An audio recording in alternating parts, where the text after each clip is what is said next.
Nasa isang restaurant ngayon si Elias at Annika. Niyaya kasi ni Elias ng dinner date ang kanyang asawa. Gusto pa sana sumama ni Gray, pero hindi pumayag si Elias, pangpag-ulo lang kasi si Gray, minsan ay makulit pa naman ito, baka inisin lang nito si Elias. Habang naghihintay ng order ang mag-asawa, ay nagpaalam si Eka kay Elias, na pupunta muna ito sa comfort room. Nagtungo si Eka sa comfort room, nag-ayos ng kaunti at muling lumabas. Habang naglalakad siya sa hallway, ay bigla siyang natapilok sa taas ba naman ng suot niyang high heels. Muntika na siyang mabuwal, buti na lang ay may maagap na kamay ang humawak sa kanyang braso, habang ang kaliwang kamay ng lalaki, ay sa bewang ni Annika nakahapit. Agad naman napatingala si Annika sa lalaking may hawak sa kanya. Guwapo at perpekto ang pangan nitong mukha. Nakakaakit rin ang magandang uri ng mata nito, na kasing dilim ng gabi. Parang siyang nakarating sa Alaska, dahil sa lamig ng titig nito sa kanya. Walang ka-emo-emotion ang mga mata nito, pero kahit ganon ay hindi makakailang guwapo ang lalaki. Nang maalala ni Annika ang pwesto nila ng lalaki, ay agad tumuwid ng tayo si Annika, at bahagyang lumayo sa lalaki. Baka makita sila ni Elias sa ganong kalagayan. Napakaseloso pa naman ng lalaki, ayaw na ayaw nitong may ibang lalaking dumidikit kay Annika. Sa susunod ay mag-iingat ka sa paglalakad at tumingin sa daan, at baka hindi mo namamalayan ay nahulog ka na pala sa patibong. Seryosong wika ng lalaki, pero para kay Annika, ay makahulugan ang sinabi ng lalaki. Thanks. Tura ni Annika at lalagpasan na sana ang lalaki, pero nagsalita muli ito. By the way, I'm Diego de Gracia. Pakilala ng lalaki, at sabay lahad ng kamay nito sa harapan ni Annika.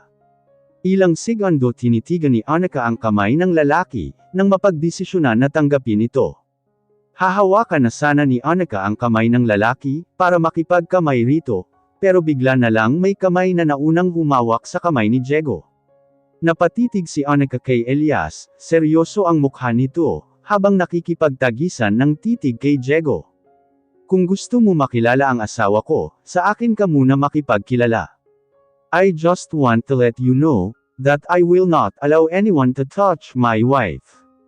Mariing bigkas ni Elias. Hindi na itago ang pagngisi ni Diego, dahil sa sinabi ni Elias. Sa isipan ni Diego ay hindi pa rin nagbabago ang dating kababata, maangas at maramot pa rin ito. I'm sorry, hindi ko alam na possessive ka pala. Sarkasmong wika ni Diego, hindi pa rin maalis ang ngisi nito sa labi. Let's go sweetie, next time. Huwag kang nakikipag-usap sa mga taong takas sa mental hospital. Litaniya ni Elias at sabay hawak sa kamay ni Annika. Nagpatianod na lamang si Eka, dahil hila-hila na siya nito. Bumaling siya sa lalaki upang tingnan ang reaksyon ng mukha ni Elias, ganun pa rin nakisimangot pa rin ito at hindi umiimik. Siguradong mamaya ay sisirmunan siya ng lalaki, o baka siya na naman ang susuyo rito. Pansin niya ay nagiging matampuhin ang lalaki, noong mga nakaraang araw, at lalo pang naging seloso.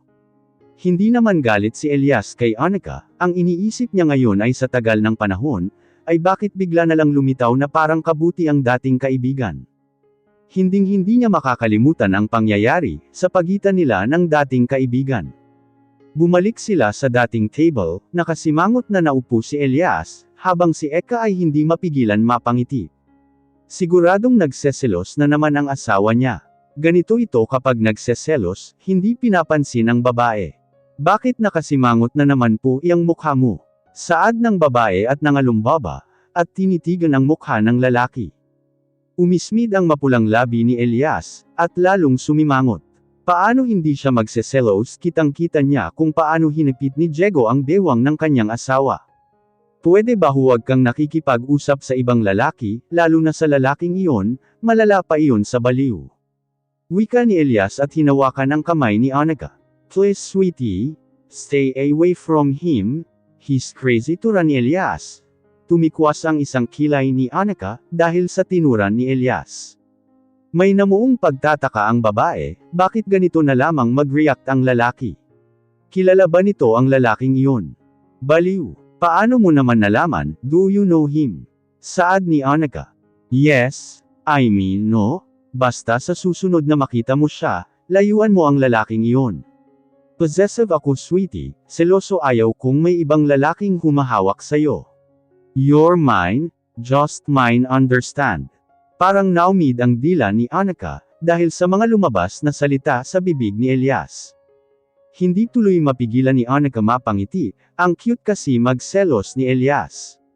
At talagang kinikilig si Annika kapag ganito ang kanyang asawa. Para sa kanya ang sarap sa pakiramdam na ipinagdadamat ka ng lalaking mahal mo. Huwag ka nga magselos dyan, kahit minsan ay naiinis na ako sa pagiging seloso mo, hindi kita ipagpapalit sa iba. Mahal na mahal kita, alam mo at nararamdaman mo naman siguro. Sa pagkakataon ito si Elias naman ang napangiti, dahil sa binigkas ng babae. Para tuloy siyang nababakla dahil kinikilig siya. Nang dumating ang pagkain na in-order ni Elias para sa kanilang dalawa ni Annika, ay nag-umpisa na silang kumain. Habang tahimik na kumakain si Annika, napakislot siya dahil sa sapatos na kumikiskas sa binti niya. Sa ilalim ng table, buti na lang ay mahaba ang sapin ng lamesang kinakainan nila.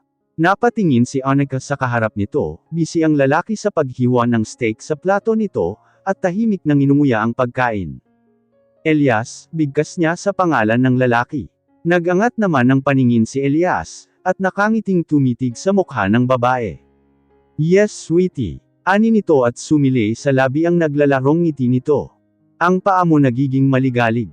Saad ng babae at muling kumain. Hanggang sa matapos na sila kumain, ay hindi na tinigilan ni Elias ang pangungulit sa asawa. Sweetie, tawag ng lalaki sa babae, nang matapos uminom ng tubig sa wine glass. Tanging lumabas sa bibig ni Annika, habang nagpupunas ng tissue napkin sa bibig nito. Can you take off your ano here? Mahinang wika ni Elias, habang nakatitig ang mapunggay nitong mata sa asawa.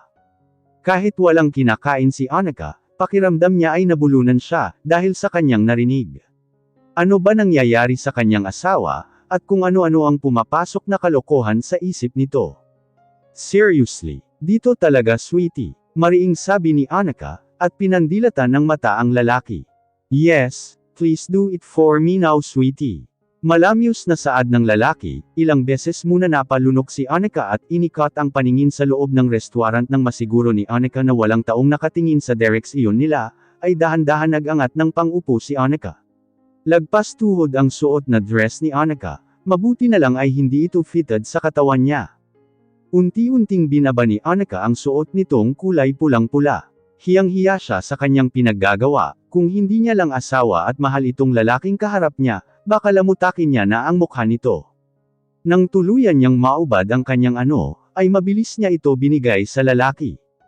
Agad nag-init ang buong mukha ni Annika, nakakahiya ang ginagawa niya. Baliw din talaga itong asawa niya. Ang lakas ng tama sa utak. Naglagay ng 5,000 si Elias sa table nila, at tumayo na mula sa pagkakaupo. Let's go, ani nito at sabay suksok ng ni Annika sa suot nitong maong na pantalon.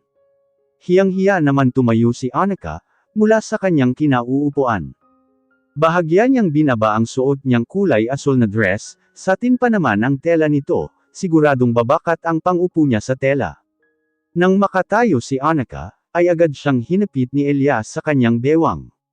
Napangisi si Elias dahil sa itsura ni Annika. Ang cute kasi nito, sinusubukan lang naman ni Elias kung gagawin ni Annika ang kanyang inuutos. Hindi niya inaasahan na gagawin nga ito ng babae. Napatunayan niya sa kanyang sarili kung gaano siya kamahal ng babae. Kayang gawin ng asawa ang lahat para sa kanya. Mas lalo niya tuloy hinangaan ang babae dahil rito. Nang makarating sila sa parking lot, ay tumigil sila sa tapat ng pinto ng passenger seat ng kanilang sasakyan. Akma na sana bubuksan ni Annika ang pinto ng sasakyan, pero pinigilan siya ni Elias. Bumaling siya sa lalaki. At bahagyang kumunot ang noo ni Annika. Magsasalita pa sana si Annika, nang halikan siya ni Elias sa kanyang labi. Nung una ay nabigla siya, baka may makakita sa kanilang ibang tao at nakakahiya. Pero talagang nakakaadik ang mga halik ni Elias at tinugunan niya ito. Napakapit siya sa batok ng lalaki, habang ang isang kamay ni Elias ay nagiging malikot kung saan-saan ito dumadapo. Habang naghahalikan ang dalawa sa madilim na parte ng parking lot, ay may mga matang nakamasid sa kanila. Tumigil si Elias sa paghalik sa babae, at binuksan ang pinto ng sasakyan, ay pinapasok si Annika. Mabilis siyang umikot sa kabilang side, upang sumakay sa driver's seat. Nang makapasok si Elias ay agad niyang in-start ang engine ng sasakyan, at mabilis na minaneho. Sa kondo na pagmamay-ari ni Elias tumuloy ang dalawa. Sa pagkapasok nila sa elevator, ay agad sinunggaban ng halik ni Elias si Annika. Buti na lang ay walang CCTV camera ang loob ng elevator na ito. Nang makarating sila sa mataas na palapag, kung saan ang unit ni Elias, ay naghahalikan pa rin sila. Hanggang sa makalabas sila ni Annika ng elevator, ay walang tigil ang paghahalikan ng dalawa. Nang makapasok ang dalawa sa loob ng unit, sa kwarto sila tumuloy. Sa kama ay halos sambahin ni Elias ang buong katawan ni Annika. Walang parte ng balat ni Annika ang hindi nadadampyan ng labi ni Elias. Mismo talampakan ni Annika binti at hita nito, ay masuyong pinapatakan ng halik ni Elias. Nakabigat na si Elias sa babae, at masuyong hinalikan ni Elias ang leeg at baba ni Annika. Mahinang bulong ni Annika ang maririnig sa buong kwarto. Para kay Elias ang tinig ni Annika, ay parang musika sa kanyang pandinig. Namiss niya ang boses ng kanyang asawa, bulong ng babae na siya ang dahilan. Elias. Hirap na boses na saad ni Annika, lalong nabuhay ang init at pagmamahal ng lalaki para sa babae. Nag-aapoy na halik ang binigay niya sa babae. Habang hinahalikan niya si Annika, ay pinagparte niya ang katawan ng asawa. Ang bango mo talaga, sweetie. Nakaka-adik ka. Humahanggos na sambit ni Elias, at sinubsob ang mukha nito sa leeg ni Annika. Pareho silang humahanggos nang matapos ang kanilang ginagawa. Dahil sa pagod ay nakatulog si Annika, pero si Elias ay pinagmamasdan ang buong mukha ni Annika. Hinaplos niya ang bandang taas na noo ni Annika, kung saan ang mahabang peklat nito. Kitang-kita pala ito, lalo na kung nakalihis ang buhok ng babae. Ang peklat na ito ay nakuha ni Annika noong maaksidente ito. Kinumutan ni Elias ang buong katawan ni Annika. Mahigpit na niyakap ni Elias ang babae. This woman completed my life, when she came into my life. Nagbago ang pananaw ko sa buhay, ang dating babaerong katulad ko, ay hindi ko akalain na magmamahal at magkakaroon ng mga anak sa babaeng ito. God gave her to me, I love this woman so much. Wika ni Elias sa kanyang isipan. I love you, Annika. Bulong niya sa tainga ng babae, at pinatakan ng isang masuyong halik sa gilid ng leeg nito. Kinabukasan at napabalikwas sa kama si Annika, at tumingin sa kanyang tabi. Naroon ang tulog na si Elias, habang ang isang braso nito ay nasa kanyang tiyan. Anong oras na? Wika niya at sabay abot sa cellphone niyang nakapatong sa bedside table. 8 a.m. na ng umaga, muli niyang binalingan si Elias. Hey, sweetie, wake up. Marahan niyang inuga-aga ang balikat ng lalaki. Sweetie, muling saad ni Annika. Mahinang bulong ng lalaki. Wake up, kailangan na natin umuwi, baka hinahanap na tayo ng mga anak natin. Saad ni Annika, at pinatakan ng halik sa pisngi si Elias. Dahan-dahan nagmulat ng mata si Elias at ngumiti. Good morning my beautiful wife. Malambing nitong sabi, at sabay hapit sa bewang ni Annika papalapit sa kanya. Dito muna tayo, mamaya na tayo umuwi, inaantok pa ako. Ungot ng lalaki. Malakas na kinurot ni Annika ang pisngi ni Elias, kaya agad napaupo si Elias sa kama. Aray naman, why did you pinch me, sweetie? Nakangusong tura nito, at hinihimas ang kanyang pisngi. Nakalimutan mo yata may mga anak tayong uuwian, at saka baka hinahanap na tayo ng mga yon. Saad ni Annika at sabay bangon sa kama. Napatitig naman si Elias sa katawan ni Annika. Ngayon niya lang napansin na lumapad pala lalo ang balakang ng asawa. Pero ang bewang ng babae ay hindi nagbabago, maliit pa rin ito. Kaya naman napaka-hot at sexy nitong tingnan. So sexy, wika ni Elias at ngumisi na parang syunga. Agad naman lumingon si Annika sa lalaki, at binato niya ito ng kanyang bra. Hoy, Mr. Awat na, pinagod mo ako kaninang madaling araw. Mataray na sambit ni Annika.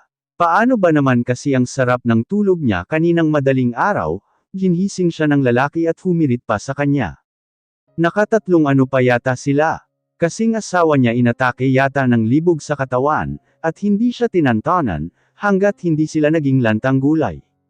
Ang tibay talaga ng tuhod ng lalaki, parang walang kapaguran. Tumawa ng malakas si Elias, at bumangon na rin sa kama. Teka, ang ano ko baka gusto mo ibigay, hindi mo naman siguro gugustuhin bumaba tayo sa lobby, na wala akong suot-suot na pangilalim.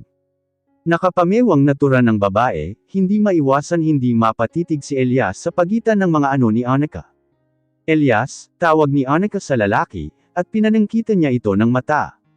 Ito na nga kukunin na nga, damot tumitingin lang. Saad ni Elias at iiling-iling na kinuha sa kanyang bulsa ng pantalon ang ano ni Annika. Bago umuwi ang dalawa, ay dumaan muna sila sa Jollibee, upang bilihan ng pasalubong ang mga anak. Dahil siguradong nagtatampo ang mga ito, lalo na si Tresella. Papasok sila ng malaking gate na mansion, nang mapansin ni Elias ang isang itim na sasakyan sa loob ng garahe. Naririto siguro si Finex at Ella, mukhang kasama rin si Mr. David ang ama nila Annika, dahil ang matanda ang nagmamay-ari ng sasakyan na naroon sa garahe. Sa garahe ay sinalubong sila ni Edward, at kinuha ang kanilang mga dala. Buti na lang ay Sabado ngayon pahinga nila, at walang pasok ang mga bata. Nang makapasok sila sa malaking pinto ng mansion, ay boses kaagad ni Aleka ang nangingibabaw. Tiyak na naroon ang mga ito sa malawak na sala. Mukhang nagtataray na naman ang kanilang anak, base na lang din sa tono ng boses nito. I hate you, hindi na kita mahal. Umalis ka na, I don't need you. Boses ni Alika, kumunat ang noo ni Elias at Annika. Sino ang kaaway ng kanilang anak? Pagkarating nila sa malaking sala, nadatnan nilang nakaupo sa mahaba na sofa si Ella, Finex at si David. Tuwang-tuwa ang mga ito sa panunood kay Aleka habang nagsasalita. Naku, mukhang si Ella na naman ang may pukanan nito. Hinahasa kasi ni Ella ang pamangkin na babae na umarte. Gusto ni Ella na maging artista ito, katulad ng anak na babae ni Ella na si Ella Nix. Hi! Bati ni Annika, agad napalingon sa kanya ang mga anak.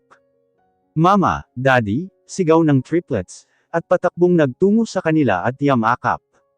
Iba naman ang tingin ni Ella kay Elias, at sa kanyang ate. Gusto niya sana asarin si Annika, pero hindi nga pala ito nakakaalala. Gustong-gusto pa naman ni Ella na asarin si Annika.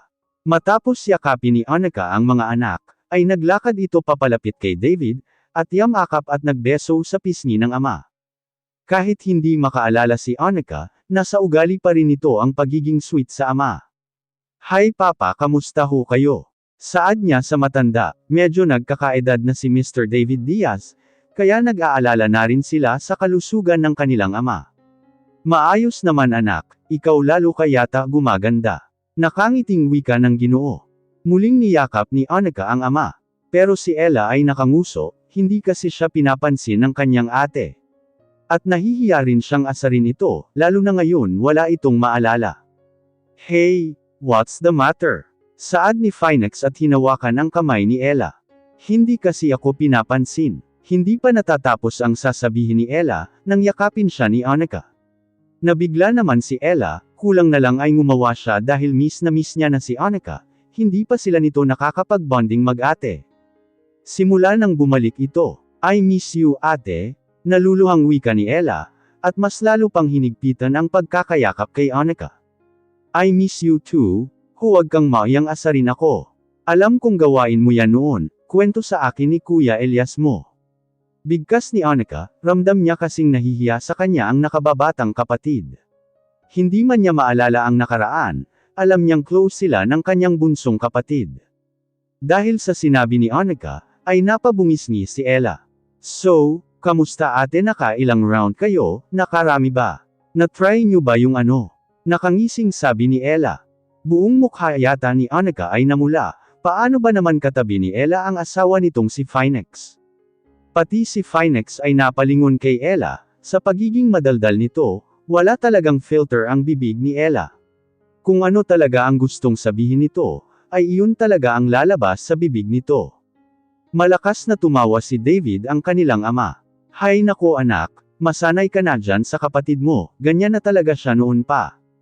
Natatawang tura ni David, si Elias naman ay lumakad papalapit sa asawa, at niyakap sa bewang nito. Sister-in-law, wag mo naman binibigla ang ate mo. Nakangising bigkas ni Elias. Will, ikaw nga ang ate ko, walang pagdududa. Sambit ni Ella at tumawa ng malakas. Ang mga bata naman ay nasa dining area, at nilalantakan ang pagkain na binili nila Annika sa Jollibee. O siya, tama na yan, mag-almusal na tayo at baka gutom lang yan, kaya kung ano-ano ang pinagsasabi mo. Sambit ni Annika nang makaabawi sa pagkabigla.